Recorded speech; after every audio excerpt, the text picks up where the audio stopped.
जेयोक ने वेयरहाउस गोदाम में रोशनी जलती हुई देखी।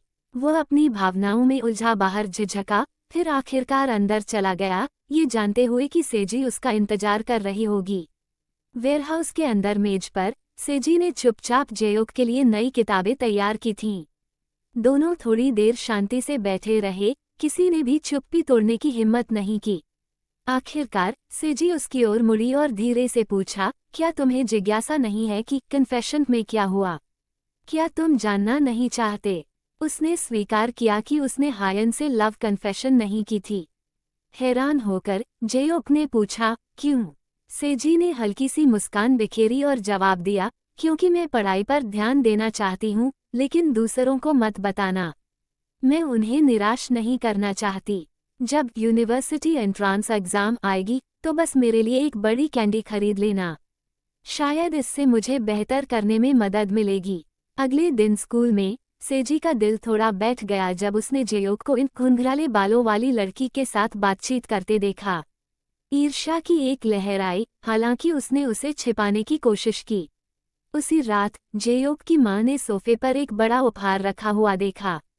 जब उन्होंने इसके बारे में पूछा तो जेयोक ने समझाया कि सेजी ने उसे एक बहुत बड़ी कैंडी खरीदने के लिए कहा था। फिर उसने अपनी मां को बताया कि उसका इरादा अगले साल यूनिवर्सिटी एंट्रांस एग्जाम देने का है। हैरान होकर उसकी मां ने उसे याद दिलाया कि उसने एक बार कहा था कि वो परीक्षा देने के बजाय मरना पसंद करेगा। जेयोक थोड़ी देर बाद सेजी के घर गया और उसके लिए वह बड़ा सा कैंडी उपहार लाया जिसकी सेजी ने गुजारिश की थी। जब वह जाने के लिए मुड़ा तो सेजी ने अचानक उसे रोककर पूछा कि क्या वह इनके करीब है।